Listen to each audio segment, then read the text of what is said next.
नवरात्रि आती है, मस्जिद के सामने आकर के क्या जरूरत है वहां पर सर, वहां पर आके ये कहना कि इस देश में रहना है तो आपको जय श्री राम कहना है। अध्यक्ष महोदय, अगर कोई मना करता है, रुकिए, मिरवणुकीवर कोण दगड मारणार, आमच्या मंदिरं कोण तोडणार, आमच्या इथे हे भाईचाराचे लेक्चर तोडत हे फतवा काढणाऱ्या लोकांना अगर त्यांनी वेळेत दिले असते ना तर अशी अबू आझमी यांनी महाराष्ट्रात मुस्लिमांवर होणाऱ्या घटनांची माहिती अध्यक्षांना दिली। भारत में रहना है तो जय सियाराम कहना होगा अशा घोषणा दिल्या जातात हे सुद्धा त्यांनी म्हटले। पण शेवटी नितेश राणे यांनी आझमीवर असा टोला धरला की त्यांची बोलती बंद झाली। राणे काय म्हणाले हे व्हिडिओच्या शेवटी आहे। जर तुम्ही कट्टर हिंदू असाल तर शेवट नक्की बघा। अध्यक्ष महोदय, मैं मुख्यमंत्री जी बैठे हैं, मुझे बहुत खुशी है कि मैं उनके सामने कुछ बोलना चाहता हूं। अध्यक्ष महोदय, मुख्यमंत्री से मैं एक प्रोटेक्शन चाहता हूं आज। अध्यक्ष महोदय, हमारा देश एक धार्मिक देश है। अध्यक्ष महोदय, यहाँ धर्म के मानने वाले लोग हैं, अपने धर्म के खिलाफ, अध्यक्ष महोदय, महापुरुषों के खिलाफ यदि कोई बोलता है उस पर जान देने को तैयार रहते हैं लोग।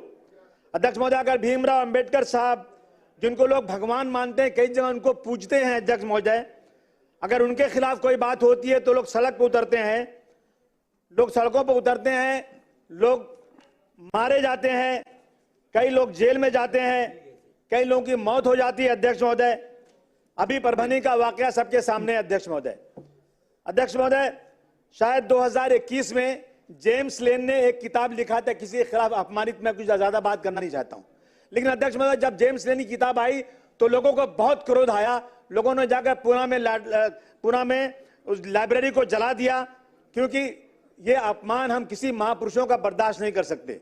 अध्यक्ष महोदय, उस वक्त आर पाटिल साहब ने कहा था जेम्स लेन को अमेरिका से लाएंगे, केस चलाएंगे, लेकिन आज तक तो उनको लाया नहीं, कोई केस हुआ नहीं, अभी तक कुछ किया नहीं गया।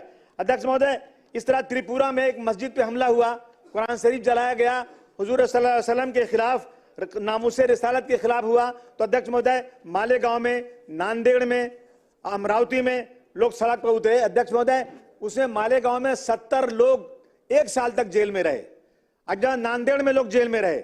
अध्यक्ष महोदय, मेरा कहना है कि अगर हमें लॉ एंड ऑर्डर को दुरुस्त करना है तो मुख्यमंत्री जी, मैं आपसे निवेदन करता हूं, हाथ जोड़ के आपसे निवेदन करना चाहता हूं, 50% आपका लॉ एंड ऑर्डर नहीं दुरुस्त है तो आप बोल देना मुझे।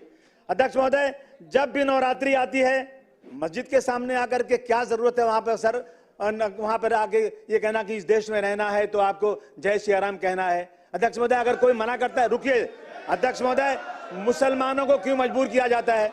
अध्यक्ष महोदय, गुंबद पर चढ़ के वहां पर गेरुआ झंडा लगा दिया जाता है। अध्यक्ष महोदय, जिससे झगड़ा होता है, लड़ाई बढ़ती है। अध्यक्ष महोदय, अगर इस तरह की चीजें देश में चलेंगी तो लॉ एंड ऑर्डर कैसे दुरुस्त होगा? मैं अध्यक्ष महोदय, विशालगढ़ में मस्जिद के ऊपर चढ़कर गुंबद पे हथौड़ा मारा गया, सबने अपनी आंखों से देखा। अध्यक्ष महोदय, मैं मुख्यमंत्री जी, मैं आपका ध्यान दिलाना चाहता हूं कि विशालगढ़ में मस्जिद में घुसकर कुरान शरीफ जलाया गया, वहां पर 45-50 लोगों का घर बिल्कुल तोड़ दिया गया। क्या गलती थी उनकी? अध्यक्ष महोदय, ये सिर्फ हिंदू और मुसलमानों के बीच में जिस तरह से झगड़ा कराया जा रहा है, उसमें कहीं ना कहीं मुख्यमंत्री जी को, आपको रोक लगाना जरूरी है। बांग्लादेश में हमारे भाइयों के साथ वहां पर जाति हो रही है, हम उसकी निंदा करते हैं, उसकी खुली निंदा होना चाहिए। लेकिन मेरे देश के अंदर अध्यक्ष महोदय, ट्रेन के अंदर एक पुलिस वाला मुसलमानों को निकाल के गोली मार देता है, अध्यक्ष उसकी निंदा क्यों नहीं जोरदार तरीके से होती? क्यों नहीं हमारे और भाई सड़क पे उतरते? अध्यक्ष महोदय, एक टीचर एक बच्चे को खड़ा करती है और दूसरे बच्चों से कहती इसको मारो, क्यों मारो? कि ये मुसलमान है, बच्चा रोता है। अध्यक्ष महोदय, मैं आपसे आज एक आपसे गुजारिश करना चाहता हूं। अध्यक्ष महोदय, अभी यहाँ पर बुल्डाना में धाड़ जगह पे टीपू सुल्तान की जयंती परमिशन के साथ मनाई गई, परमिशन मिला, और उसके बाद किसी ने पटाखा फोड़ा।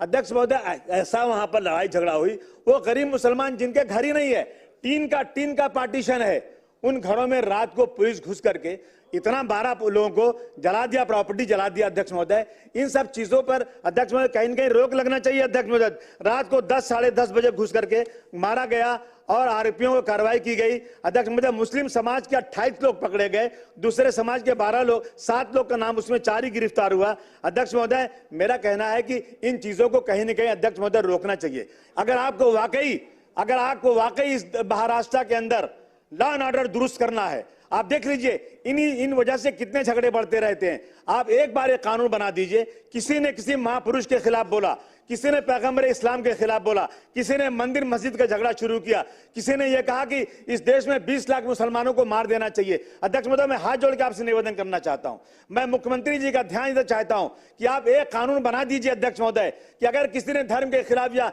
ऐसे महापुरुषों के खिलाफ बोला तो कम से कम ऐसा कानून बने कि उसकी जमानत ना होने पाए और कम से कम 2-4 साल जेल में रहे और 10 साल की सजा उसको होना चाहिए। अध्यक्ष महोदय, हिंदू मुसलमानों को आपस में भाईचारगी करना बहुत जरूरी है अध्यक्ष महोदय, इसलिए मैं आपसे गुजारिश करने आज आया हूं। अध्यक्ष महोदय, महल झोपड़ी सबका मुकद्दर फूट जाएगा अगर ये साथ हम हिंदू और मुस्लिमों का छूट जाएगा।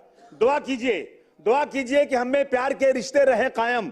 अगर ये रिश्ते टूट जाएंगे मुख्यमंत्री जी, भारत टूट जाएगा। मेरा आपसे निवेदन है, आप आज एक वादा कर दीजिए कि आप एक ऐसा लॉ बनाएंगे, ऐसा कानून बनाएंगे जो धर्म के खिलाफ लड़ाई करने वालों को बहुत सख्त सजा मिलेगी। मैं आपको यकीन दिलाता हूं महाराष्ट्र का 50% लॉ एंड ऑर्डर दुरुस्त हो जाएगा। ये गुंडागर्दी खत्म होना चाहिए। अरे एक साहब कहते हैं मस्जिद में घुस के मारूंगा, क्यों मारोगे भाई, क्या गलती है? मैं कुरान शरीफ नहीं पढ़ने दूंगा, मैं लाउड स्पीकर बंद कर दूंगा। अध्यक्ष महोदय, ये देश हिंदू और मुसलमानों के प्रेम का देश है, आपस में मिलकर रहने वाला देश है, हमारी संस्कृत है एक दूसरे के साथ प्यार मोहब्बत। अध्यक्ष महोदय, जब दिवाली और होली आए तो मुसलमान जाकर उनको मुबारकबाद दे, जब ईद और बकरीद आए तो हिंदू भाई जाकर मुबारकबाद दे। ये देश में होना चाहिए। अध्यक्ष महोदय, मंत्री महोदय बोला। अध्यक्ष महोदय हरकत आहे, अध्यक्ष महोदय मंत्री महोदय बोला। अब्बू आझमी जी जे बोलतायत त्यांना जास्त भाईचारा विचारा ह्या गोष्टी बोलतायत, त्याच्यात काय नाहीये, पण चुकीची माहिती बोलतायत, दुसरी बाजू समजून घेत नाहीत। पहिली गणेश चतुर्थीवर कोण मिरवणुकीवर कोण दगड मारणार, आमच्या मंदिरं कोण तोडणार, आमच्या इथे हे भाईचाऱ्याचे लेक्चर तोडत हे फतवा काढणाऱ्या लोकांना अगर त्यांनी वेळेत दिले असते ना तर अशी भाषणं द्यायची वेळ आली नसती। मग या सगळ्या गोष्टी अध्यक्ष महोदय त्यांना व्यवस्थित समजा, आम्हाला त्यांचं भाषण ऐकायचं आहे, कारण आता आम्ही मंत्री झालोय, आता आम्ही ऐकणार, काय हरकत नाही।